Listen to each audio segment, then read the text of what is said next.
안녕하세요. 네, 반갑습니다. 자, 오늘 건축법을 우리가 하기로 돼 있죠. 그래서 284쪽부터 들어가도록 하겠습니다. 준비됐나요?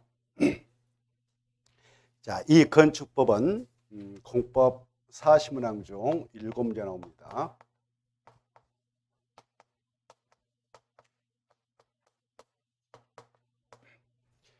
양이 좀 많고 숫자가 많이 나오니까 좀 공부할 때 좀 힘드시지만 그래도 좀 양이 많이 출제되니까 좀 관심 있게 정리해서 최소한도 3문제, 4문제 이상 이렇게 마치도록 계획을 세우십시오.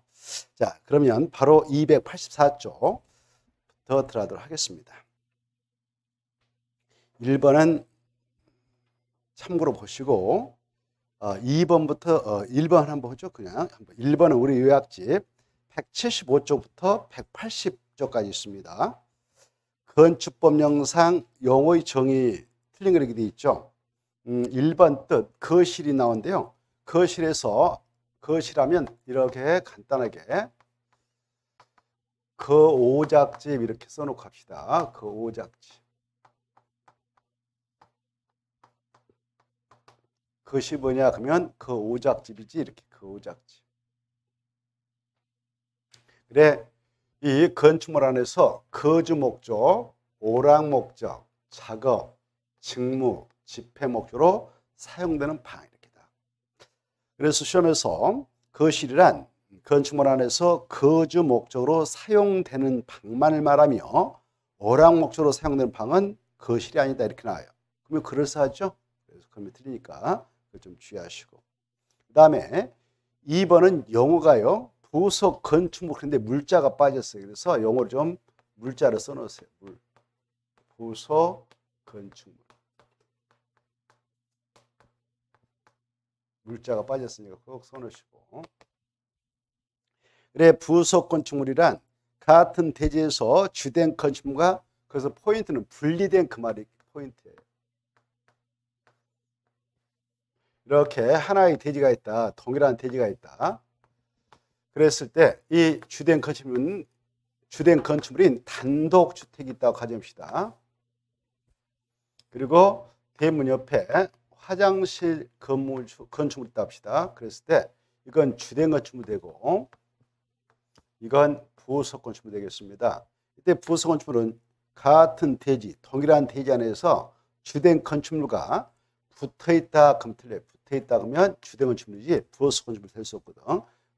주된 건축물과 뭐가 돼 있어야 한다고요? 분리된 말이죠. 분리된 떨어져 있어야 된다. 그게 핵심이에요. 과거 시험에 나왔는데 어떻게 나왔냐? 주된 건축물에 부속된 이렇게 부속이랑 붙어 있다는 것이고 떨어져 있어야 된다. 이게 핵심이니까 분리된. 다음에 읽어보시고 3번과 4번도 잘 봐두셔야 되죠.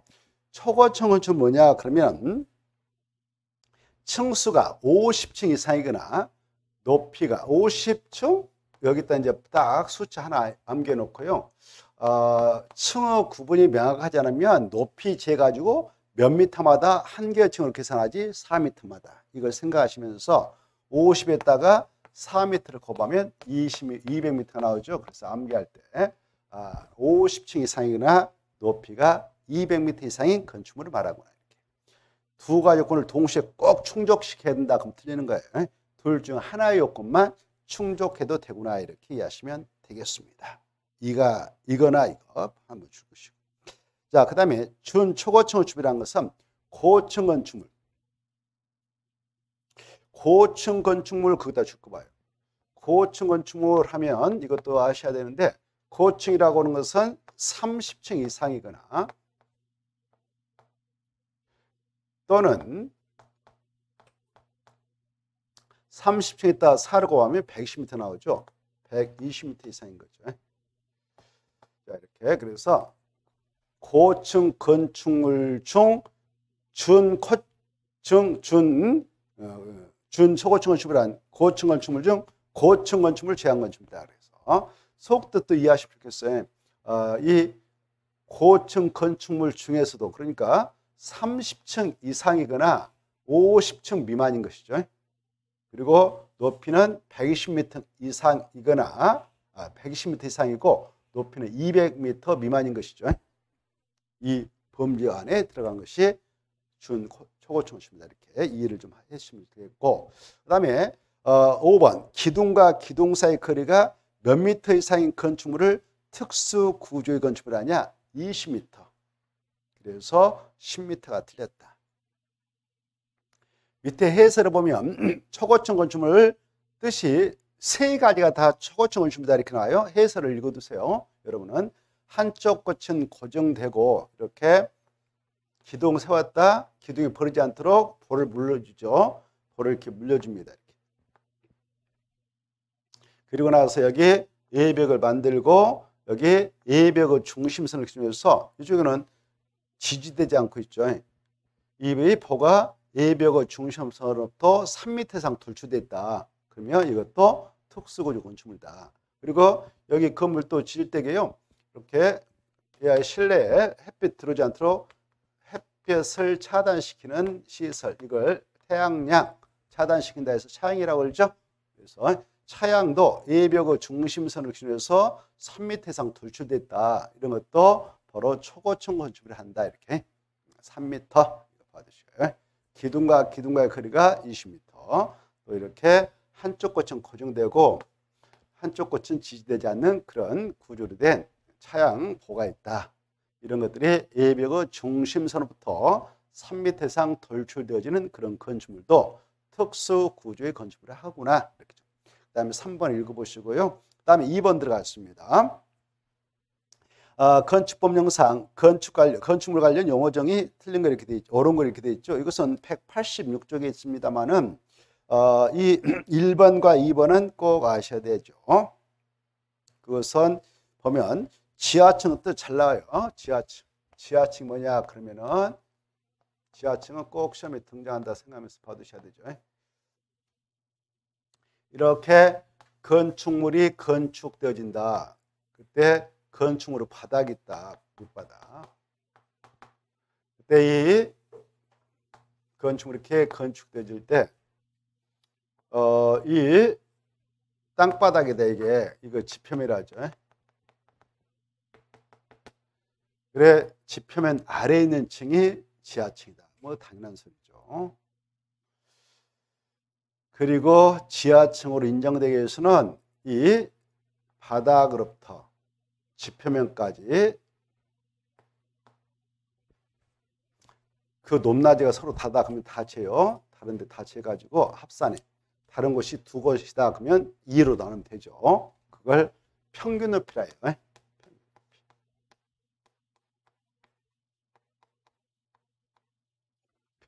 그 평균 높이가 해당 층 높이에 얼마 이상이 되냐? 2분의 1 이상이. 이 수치가 중요해요. 수치 2분의 1 이상. 이 건물이 참 신기하게 돼 있죠. 이 건축물, 지금 우리 강의실에 있는 건축물도 우리가 이렇게 밖에서 들어오면은 지상층 같이 보이는데 다 지하층 돼 있어요. 왜? 다 저 뒷면이라다 측면이 땅 속에 묻혀 있는 걸로 돼 있는 걸로 추정이 돼요. 제가 안 둘러봤습니다만. 그렇죠? 산을 깎아 내려가지고 이 건물이 들어섰을 거예요. 제가 인성고 나왔는데 옛날 고등학교 때 완전히 산이었는데 어디 옆에 옥청 여상이 있었고요. 근데 여기 와서 보니까 이렇게 건물이 들어섰어요. 놀랐어요. 완전히 산이었거든요. 그래서 보니까 이 엘리베이터도 지하 뭐 3층, 2층 돼 있죠. 이게 지하층으로 판정이 된 거예요. 건축 줄 때. 그러면 어떤 혜택이 있어요? 층수 계산할 때 층수에서 빼줘요. 용적률 계산할 때 이 지하층 바닥면에 싹 빼줘 버려요. 엄청난 혜택이죠. 엄청. 먹고 들어가는 거예요. 자, 아무튼 자, 이 지하층이란 건축물의 바닥이 그 지표면부터 건축물의 바닥이 지표면 아래 있는 층으로서 그 바닥으로부터 지표면까지의 평균 높이가 해당 층 높이의 2분의 1 이상인 것을 지하층한다. 이런 지하층은 건축물 층수 계산할 때 이거 층수에 포함된다, 제한다? 제한다. 그 다음에 여기 보세요. 이 건축물로 용적률을 산정할 때 용적률은 대지 면적에 대한 건축물의 연면적 비율을 하잖아요. 이때 연면적 계산할 때는 지하층 바닥 면적 포함한다, 제한다? 제한다 그랬죠. 응? 지하층 바닥 면적 제합니다. 바닥 면적이 아니죠. 지하층 면적 다 바닥 면적에서 빼줘버리는 거죠. 그래, 이 용적률 산정시 연면적을 계산할 때는 어떤 면적을 다 빼주냐? 그거 설치를 권장하기 위해서 지주 PP 공부했죠?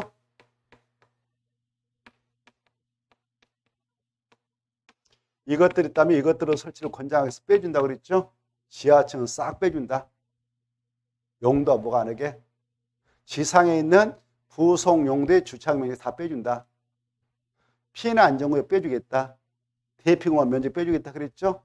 자, 그런데 이 건축물의 연면적, 여기 봐봐요. 그냥 연면적하고 용적률 산정 시 연면적이 달라요.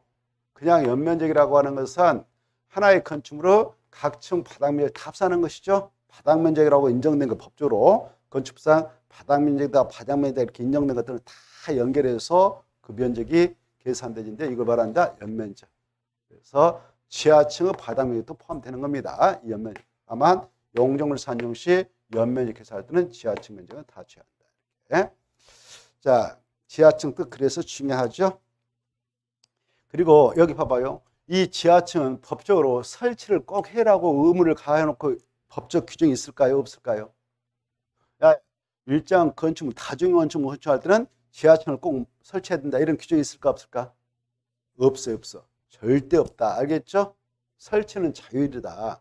근데 이제 만약 설치를 한다면 이 공간의 안전성을 확보하기 위해서 그 구조하고 설비를 이렇게 해라는 규정이 있다. 우리 국토교통부 령에 시행규칙에 그렇게 돼 있다. 알겠죠? 자, 여기까지 생각하시면서 지하층을 정리하면 됩니다. 자, 그래서 2번에 1번은 3분의 1이 아니라 2분의 1. 2번, 이 지하층의 경우 건축물의 층수와 연면적을 산정하는 경우에는 해당 부분의 층수와 바닥 면적에서 제한다.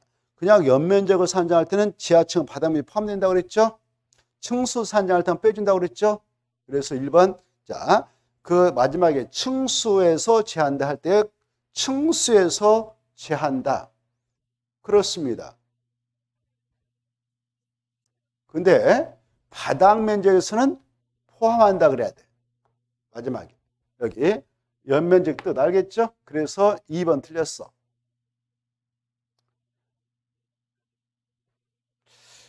자, 그 다음에 3번. 이 건축물의 뜻, 이것도 꼭 아셔야 되죠? 건축물이 뭐냐? 그러면 토지에 정착해 있는 공작물 중 뭐가 필수로 있어야 되냐? 지붕. 그래서 지붕과 기둥, 지붕과 벽, 지붕과 기둥, 벽이 있으면 건축물이다. 이런 건축물에 이렇게 붙어 있는 것들, 이것보로 딸려 있다. 이렇게 표현해. 딸려 있는 대문이 있다. 이것도 건축물에 포함되는 겁니다. 건축물에. 알겠죠? 만약 이렇게 떨어져가지고 대문 만들었다. 이건 공작물이 불과하죠. 공작물. 근데 건축물에 붙어 있으면 건축물이에요. 그것도 건축물 일부죠. 그리고 자, 지하에다가 창고 차고 점포를 넣었다. 이것도 건축물입니다. 그리고 기둥 박아가지고 이렇게 해서 올려가지고 여기다 한 것을 고가라죠. 고가의 그런 공작물 중에서도 그런 공간으로 쓰고 있으면 건축물이 된다. 뭐 점포 창고 차고 뭐 공용역 사무소 이런 용도로 쓰면 건축물이 되어서 건축법의 적용과 규제를 받게 됩니다. 그래서 3번 지문을 보시면은 그 건축물이란 토지에 정착하는 공작물 중 지붕과 기둥, 지붕과 또는 벽이 있는 것, 이에 딸린 시설물은 해당하지 않는다. 건축물 틀렸죠? 이에 딸려 있다 그러면 건축물에 해당한다 그래야 되죠? 그래서 틀렸고. 자, 4번에서 포인트는 뭐가 핵심 용어일까요? 4번. 용적률이 핵심 용어다. 뭐가 핵심 용어다? 용적률이. 그래, 결합 건축이 뭐야? 그러면 이렇게 두 대지 이상의 용적률을 결합해서 건축을 허용하고 있는 것을 결합 건축이라 한다. 이게 중요해요. 알겠죠? 이 대지의 용적률이 1000%다. 여기에 용적률이 1000%다. 그럼 이걸 결합하면 2000이 돼요. 2000을 분배해서 쓰도록 하는 것이 결합 건축이다. 그래서 결합 건축 뜻은 아주 중요하니까 꼭 알아두셔야 되고 저 이따 문제로 나오면 또 그것도 잘 아셔야 돼요. 그래서 4번은 맞습니다. 용적률이 중요해요. 그 다음에 이것은 217쪽에 있어요. 5번 리모델링. 자, 리모델링 할 때 리자 앞에다 말을 하나 써봐요. 건축법상. 지금 우리는 건축법상 공부하고 있으니까. 이 리모델링은 건축법상 리모델링의 뜻을 물어보고 있습니다. 건축법상 리모델링은 이렇게 하라고 했어요. 리증, 대, 개까지 나와요. 증축, 대선, 개축. 그러나 주택법상 리모델링은 달라요. 거기는 리, 증, 대까지만 나와요. 개축 안 들어가요. 네? 그래서 5번 맞습니까? 틀렸죠. 재축이 들어가니까 틀렸죠. 개축이 들어가야 되죠. 대선, 일부 중축, 개축. 그래서 틀렸습니다. 자, 그 다음에 3번 보죠. 지하층의 지하층은 우리 요약지 186쪽에 잘 정리되어 있어요. 조금 전에 했죠. 가장 옳은 거 그랬으니까 이 법이라는 것은 가장 옳은 거 그런 말 안 쓰는 거예요. 옳으냐 틀리냐 이런 거예요. 문제 만드신 분이 용어로 썼는데 가장이란 말 지워버려 그냥. 가장이란 말 쓸 필요 없어. 법은 기고 아니고 그런 거예요. 자, 그래서 지하층이라는 설명으로 옳은 거 이렇게. 1번 지하층은 건축물로 청소에 산입한다, 산입하지 않는다, 산입하지 않는다 그래야 되고 틀렸고. 2번 지하층의 면적은 이거 보러 용적률 산정이라고 그래. 용적률 계산한다 산정. 용적률 산정 시 연면적에는 지하층 면적 포함한다, 제한한다, 제한한다 그랬죠. 맞습니다. 3번 건축주는 대통령으로 정하는 규모, 용도 규모의 건축물 건축할 때는 지하층을 설치한다. 이런 규정이 있다 없다? 없다 그랬죠. 하여야 한다. 이건 의무사항인데 그런 규정이 있다 없다? 없다 그랬어. 없다. 하여야 한다라는 규정은 없다. 그래서 한다 옆에 있다. 한다라는 규정은 없다. 의무사항 아니다. 그 다음에 3번 3분의 1가 아니라 2분의 1이다. 5번 이 건축물로 지하층 출구 상부는 건축 면적에 산입하지 않습니다. 건축 면적에 산입하지 않아요. 이 건축물 지하 입구 들어가는 그 위에 덮개 써놓은 거 있죠? 그런 것들은 건축 면적에 들어가지 않습니다. 한다가 틀렸어요. 건축 면적에 산입하지 않는다. 자, 그 다음에 4번. 이 4번도 잘 나와요. 이 건축물에 있어서 주요 구조가 뭐지? 이렇게 물어보면 주요 구조부 잘 나오니까 나옵니다. 그래도 주요 구조부 약자로 외우라고 그랬죠. 머리자 따가지고 약자로 4개 한다 할 때 4개. 야 바보야 할 때 바보. 땅을 많이 가지고 계신 지주. 약자로 4기 바보 지주 해가지고 외워놔야 시험장에 써문다고 그랬죠. 벽 중에서도 힘을 받고 있는 벽 4례뼈, 기둥, 바닥, 보, 지붕틀, 주계단. 그래서 4기 바보 지주. 머리자에 이게 안 나오면 그럴싸해도 절대 주요 구조부 아니에요. 여기 봐봐요. 머리자에 이거 안 나오고 보가 있는데 보고에서도 작은 보 이렇게 나와. 삭제 없잖아요. 아니라고 했죠. 여기 봐봐요. 여기 기둥 그래야 하는데 사익기둥 이렇게 나왔어. 이거 아니죠. 삭제 없잖아요. 응? 그냥 바닥 그랬잖아요. 근데 최하층 바닥, 이거 바로 최하층 바닥이라. 최하층 바닥은 더 이상 꺼질 일이 없어. 바닥은 주거지만 구조부지만 최하층 바닥은 더 이상 꺼질 일이 아니니까요. 최하층 바닥은 주요 구조부가 아니에요. 최하층 바닥. 채자 없잖아요. 그리고 아까 햇볕을 가리는 이 차양, 차자 없죠? 차양도 아니죠. 그리고 여기 보세요. 주계단이잖아요. 주계단이. 근데 건물 밖에다가 세우는 거. 이 건물을 한자로 건물옥, 안에를 옥내, 위를 옥상, 여기를 옥에, 건물 밖에. 여기다 이렇게 계단을 세운다. 이걸 옥의 계단 하죠? 옥의 계단은 옥자 없죠? 주요 구조부 아니다. 이렇게 정리합니다. 자, 그래서 보니까 주요 구조부에 해당하지 않는 것 않는 거네요. 해당하는 것하고 않는 거 이걸 또 확인해야 되겠죠. 문제 풀 때. 그래서 해당하는 것은 기억하고 니은, 해당하지 않는 것은 디귿, 리을 이렇게 잡아내야 됩니다. 자, 그 다음에 5번 들어가죠. 다중이용 건축물 그다 포인트 잡고 다중이용 건축물은 많은 사람이 이용하는 건축물이죠. 다중이용, 많을다 무리죠. 많은 사람들이 이용하는 건축물을 다중이용 건축물인데 이것은 외울 수밖에 없어요. 건물이 커야 많은 사람이 이용하죠. 일단 층수가 16층 이상이면 다 다중이용 건축물이에요. 용도와 무관하게. 그리고 16층이 안 된다 해도 바로 바닥면적 합계, 바닥면적 합계 5,000제곱미터 이상으로서 6가지 문종판, 운의수 5,000제곱미터 이상인 거기에 문종판, 운의수. 왜 문화 및 집회시설. 근데 문화 및 집회시설 중 이거 함부로 다중 이용하면 안 돼요. 딱딱 관리하면 돈 낸 사람만 들어오세요 이렇게 관리해야 아무나 들락날 못하게 하죠. 문화 및 집회시설 중 이거 동물은 식물은 있죠. 동물은 식물은 절대 아니다. 다중 이용 건축물 될 수가 없어. 많은 사람이 들락날 이용할 수 없습니다. 그래서 이건 절대 아니고 판매시설.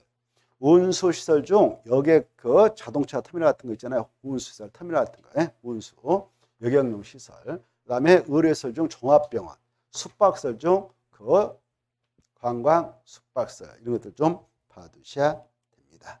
자, 그다음에 이제 오른쪽도 모셔서 6번 이 건폐와 용률 꼭 시험에 나오죠. 그 건폐라고 용률은 219페이지 있습니다만 요약집에 여기에 있는 내용들을 잘 이해하면서 정리해야 됩니다. 자, 먼저 건폐이 뭐지? 용률 뭐지? 2번과 3번 뜻을 먼저 꼭 알아주셔야 돼요. 건폐란 대지 면적에 대한 건축 면적 비율. 다만 하나의 대지 안에 두 더 이상 있으면 건축 면적 합계로서 건폐를 정의하죠. 그래 건폐율. 이 패가 무슨 패라고 그랬어요? 덮을패. 이렇게 하나의 대지가 있다. 여러분이 건축물을 칠 수 있는 대지를 하나 준비했습니다. 대지 면적이 팽이란 말 써서 안 되지만 그냥 팽 쓰지 말고 이렇게 1000제곱미터짜리를 가지고 있다 합시다. 그러면 더 쉽게 100제곱미터짜리를 가지고 있다 합시다. 근데 이 대지에 건축물을 질 때 건폐율 최단도 50% 이하만 허용하겠다라고 규제해 놓고 있다면 이게 무슨 말이지? 대지 면적이 있다면 대지 면적 중 절반만 덮을 수 있다 그 말이죠. 패자가 덮을 패니까 뭘로? 건축 면적으로. 이 건축물의 밑바닥을 건축 면적이라고 하죠. 그래서 이렇게 건축 면적을 잡아서 집을 올리잖아요. 그랬을 때 이 건축 면적, 이것은 이 대지 면적 대비 최대 절반까지만 덮고 더 이상 덮으면 안 돼. 이게 건폐라고 그랬죠? 자, 그래 건폐율에 50% 적용된다. 그러면 바로 대지 면적이 100제곱미터면 아무리 건축 면적 크게 잡고 싶어도 50제곱미터가 최대한도죠. 60제곱미터 하면 건폐를 초과했다 이렇게 하죠.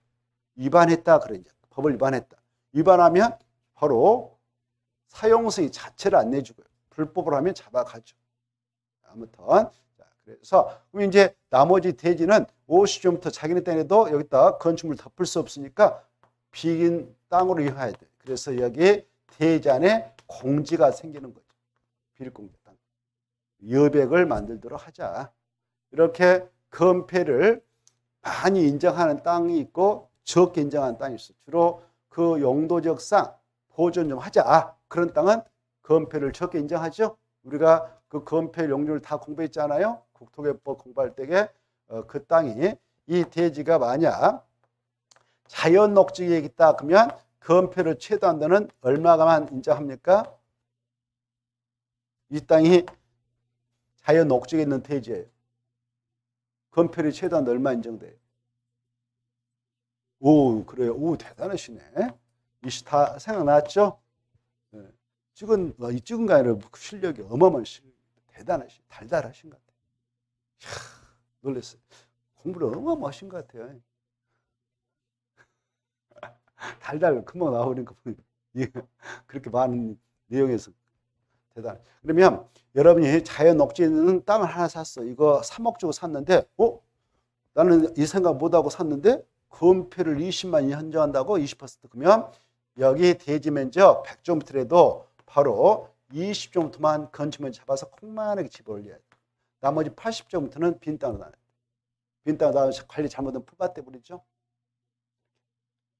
땅값 비싸겠어요? 싸겠어요? 쌀 수밖에 없어요.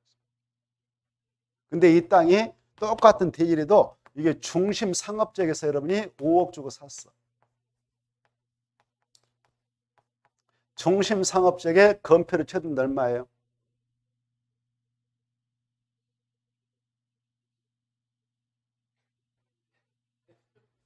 다 맞았다 생각하고 90% 이하. 그래, 90% 이하예요. 그러면 여러분 이 땅 주인이에요. 그러면 돈 있다, 건축자금 준비해놨다 그러면 건축면적 잡을 때 얼마까지 잡을 수 있어요? 법에서 얼마까지 잡아도 된다고 해요? 90제곱미터. 꽉 채워버려요. 가서면 꽉 차버려요. 집 지어놓고 보면 꽉 찬 느낌이에요. 이 대지는 빈 땅이 없네? 건물로 다 덮어버렸네? 왜? 예벽을 뚜껑이 쳐버렸거든. 예벽을 뚜껑이 쳐.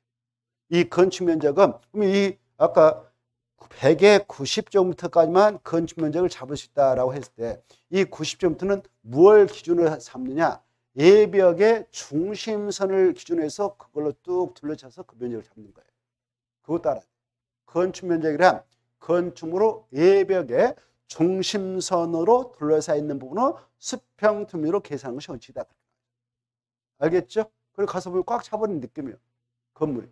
들었습니다. 그래서 중심 상업지에 있는 땅이 제일 비싸죠. 꽉 채워버리잖아요. 토지용도 높잖아요. 그래서 땅 중에 제일 비싼 것이 어디에 있다? 중심 상업지.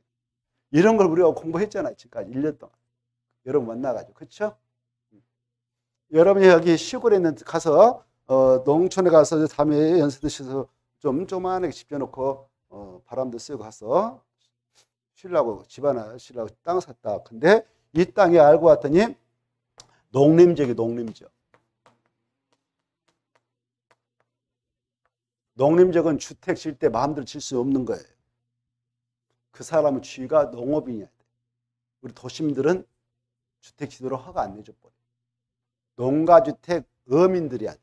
어가주택만 집을 지도록 허용합니다.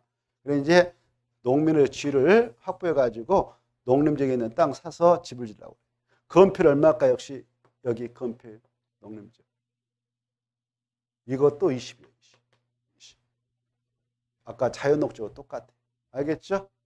근데 이 땅이 계획관리가 있다. 계획관리가 있으면 건폐율 얼마예요? 40이죠. 개400 알죠? 그러면 더 좋은 땅이니까. 그나마 시골에서도. 그렇죠? 좀 집을 넉넉하게 지을 수 있으니까. 그리고 계획관리는 좀 땅값 비싸죠. 시골에 있는 땅에. 이거 우리가 알자고 공부한 거 아닙니까? 이것도 모르는데 중개사 어떻게 보면 돼? 의뢰인이 땅 살라고 또 왔는데 중개사님한테 물어봤는데 땅이 뭐예요? 계획관리인데 내가 알고 계획관리인데 건폐 얼마야? 몰라요. 갑시다 그냥. 속 터져버리죠. 용돈 얼마야? 몰라요. 그런 거 있어요? 중개사 돼가지고 그러면 속 터져버리죠. 자기는 어제 이거 어떻게 되니 중개 수수료만 받으면 된다. 중개 보수라고 영업 받겠죠. 중개 보수 받 오겠어요? 안 오지. 다른 사람한테 가버리죠. 자, 아무튼 그래서 합격하기까지는 그만큼 실력이 있어야겠죠. 자, 아무튼 건폐율 뜻 알겠죠? 건폐율이라는 것은 그렇구나. 이렇게. 그래서 건폐율은 대지 면적에 대한 건축 면적을 비를 말한다. 근데 이때 하나의 대지 안에 이렇게 건축물을 두 동을 지으려고 한다. 그러면 이 건축 면적 합계로서 건폐율을 적용하는 거예요. 합계란 것은 하나의 대지에 있다 따로따로 건폐율을 적은 거 아니에요. 동마다 적은 거 아니에요.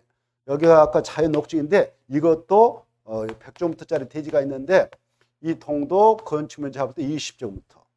이 동도 20. 이렇게 따로따로 개별 건축마다 동마다 건폐율을 적용하라. 하나의 대지 안에 두 동 이상이 들어가면 건축 면적, 이거 합계라고. 건축 면적 합계로서 건폐를 적용한다. 알겠죠? 건축물별로 적용이 아니라 동별로 적용이 아니라 하나의 대지 안에 들어가는 건축물을 싹 건축 면적 합계로서 규정한다. 그러면 여기 한 동 20평부터 잡았다. 여기다가 별동을 세울 수 있어 없어요? 없죠? 다 써먹어버렸잖아요. 끝까지 이해해 두셔야 돼요.